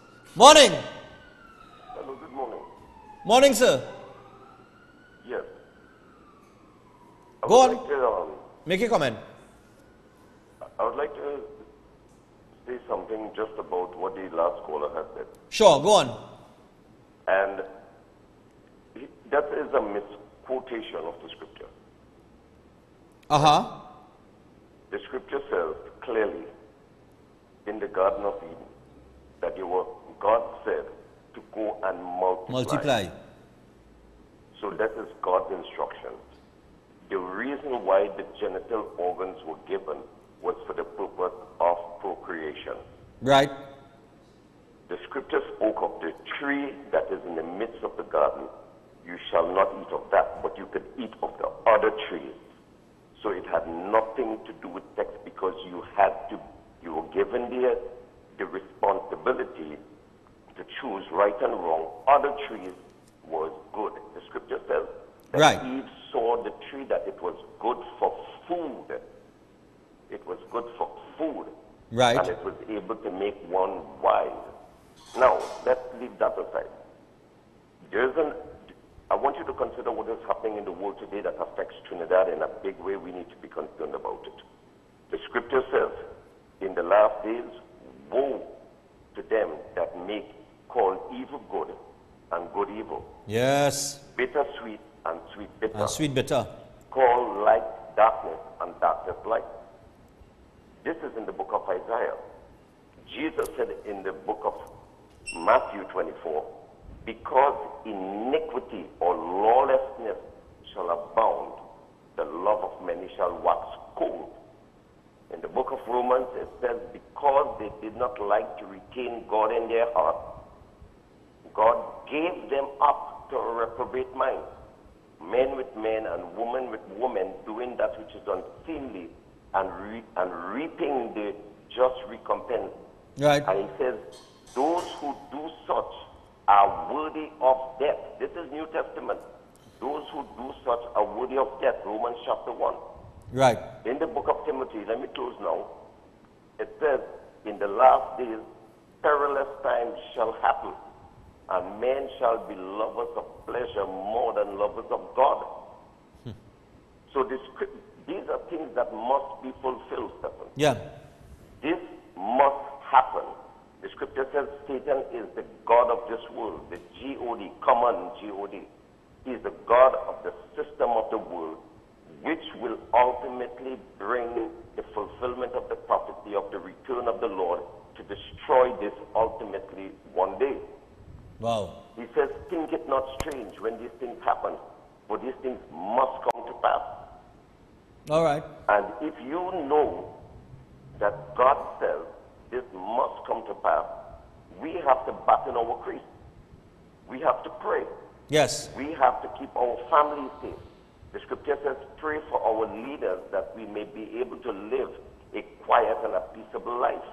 Trinidad will be safe if we who pray effectively, fervently, and live a righteous life.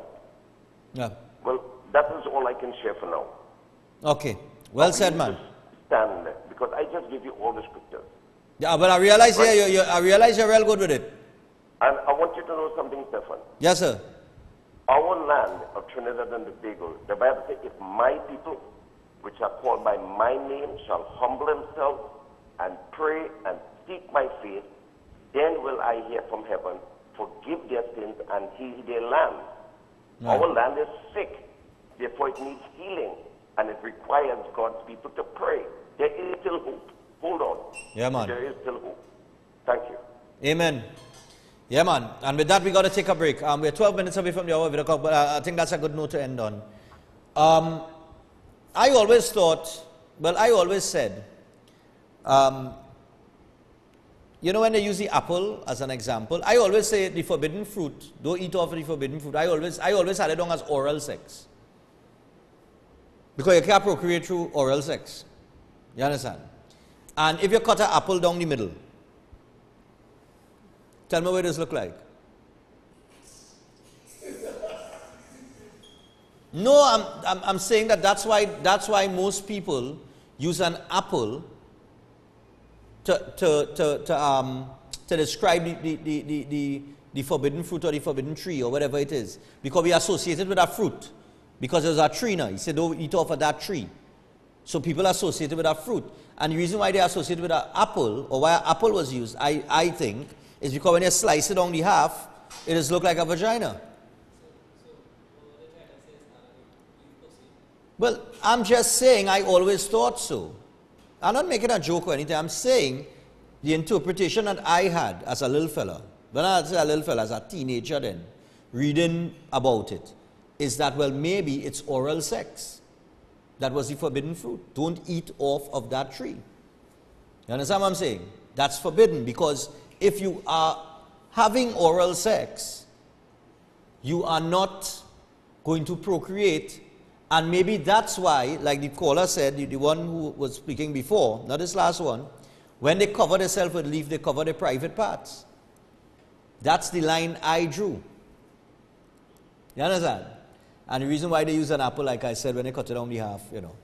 So that's how I had it when I was about 17 or 18 years old. That's what I thought.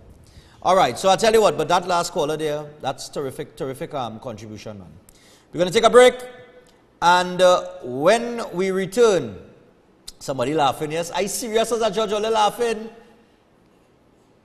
All of those see these similarities? Come on, does anybody else except me get that interpretation?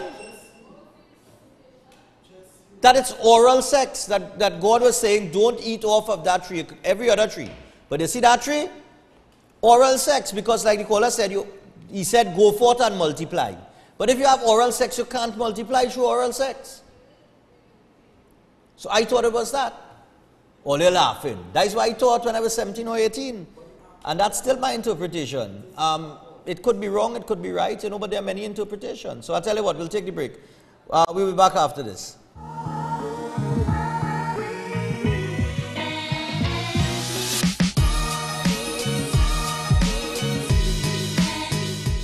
Shireen and Mr. Voice brings to you Shine 2. Bright like a diamond. Shine bright like a diamond. On Saturday, 28th April, Club 129, Malabar Road, Arima. And still morning to the sounds of the Hitman Howie T, King Kabuki, Digital Dice, DJ Lyndon, and Music International. There will be welcome drinks on entry. We are looking for the best dressed male and female in white and silver. Giveaways from Dufresne Limited. One lucky lady will walk away shining with jewelry courtesy Rain Luxury Jewels. Doors open at 10 p.m. and your diamond pass is only $150. Get them now at Final Touch by Natasha in Arima. High Tech Electronics, 54 Henry Street, Port of Spain. Synergy TV Studios, 19 Arapita Avenue, Woodlook. Sylvester's Bar, Arima. And Club 129. Or contact Shireen at 341-8540. Mr. Voice at 773-5047. Remember to shine as we capture this epic night with photos by I Like It Photography. Shine 2. Diamonds up and down my chain. Brought to you by Anna's Dad Promotions, Synergy TV, Rain Luxurious Jewels, Blue Freeze, and the official Diamond Station 104.7.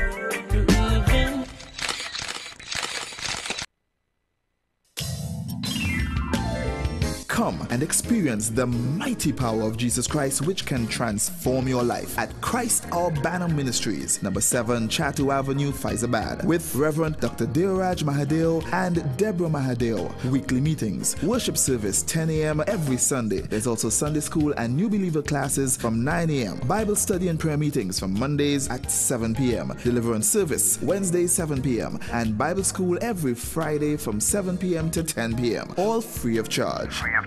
He is the God of the impossible who loves you and desires to save you and do mighty things for you. So come and experience God's mighty anointing, which is able to break every yoke in your life at Christ Our Banner Ministries, number 7 Chatu Avenue, Faizabad. For prayer and counseling, call anytime. Telephone numbers 770-1044, 225-6487, 346-6566, 784-7596, or email dmahadeo@hotmail.com.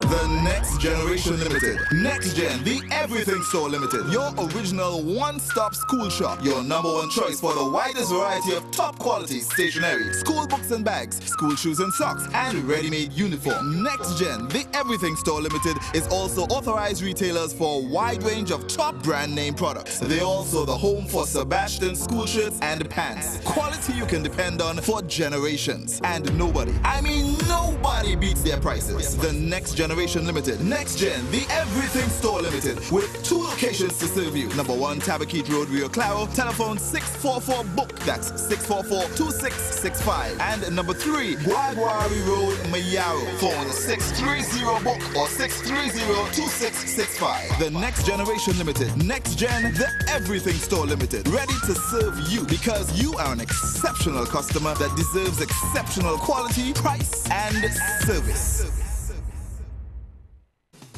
At Green Dot, we're providing solutions for you.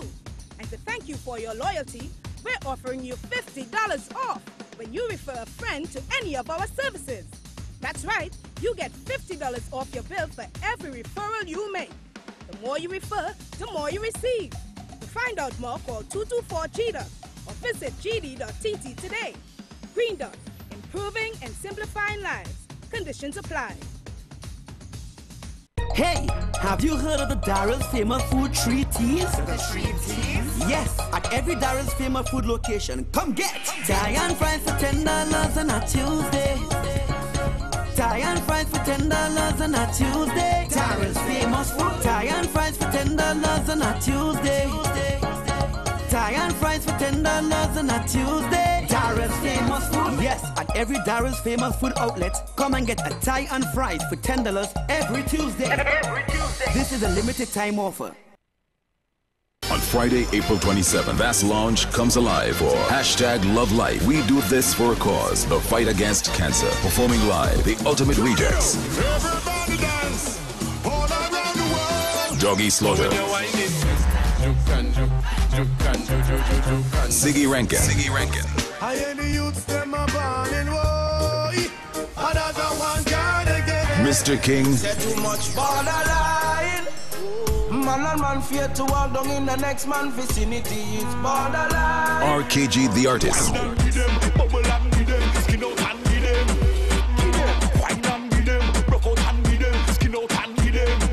And Fireball.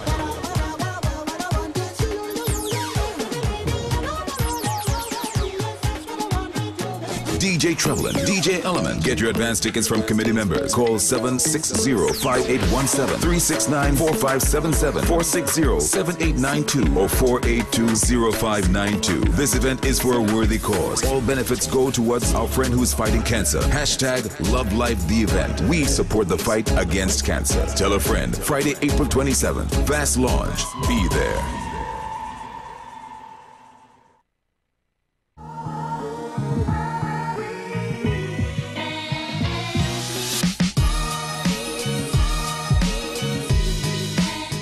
All right, so we're back on the inside. Got to wrap things up for today. But as I do so, you know, my junior staff and I having a conversation during the break, right? And they're laughing at me still. And I'm telling you, listen, I'm not saying I'm 100% right. Yeah, I see people all on Facebook saying they don't want no apples again. Listen, I was also explaining to them, to my knowledge, right? When a man masturbates, right? In other words, when you use Pamela, right, and you masturbate, that is a sin in the eyes of God. Because like the caller said, God said, be fruitful and multiply. To be fruitful and multiply, you have to have sex. Good? Nice. When you pull out and you waste it and that kind of thing, that is a sin in the eyes of God. That is a sin in the eyes of God. You understand what I'm saying? And that's why I gave my interpretation of what I thought it was when I was as a teenager growing up, in terms of don't eat off the forbidden tree. I still today believe it's oral sex. Do you understand? But we all have oral sex, we do, you know.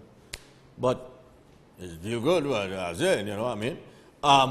At the end of the day, it could be that, because you can't procreate through that, and that's all I'm saying. And that makes sense. It makes perfect sense to me. I don't know if it doesn't make sense for anybody else. All right. They laugh and say, oh God, that's too much for today. All right, nice. Tomorrow, we will be back to do this all over again. Thanks for joining us this morning. Thanks for your calls. Thanks for your comments. Thanks for your contributions. Very, very important to the program. Stay safe today, TNT. Don't forget the Breaking Dawn Cooler Cruise is on. Episode 3, which will be a more informative episode, will be released tomorrow in the advertising campaign. So you'll see it tomorrow morning on television. You'll see it tonight on social media. All right? It will be released at 8 p.m. tonight.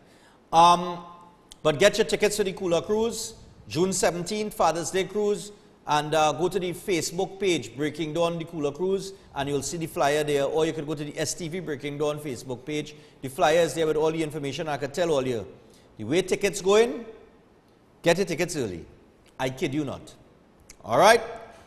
Don't be too quick to believe everything you hear, since lies travel faster than the truth. And what I just said ain't no lie. Until tomorrow, be gone.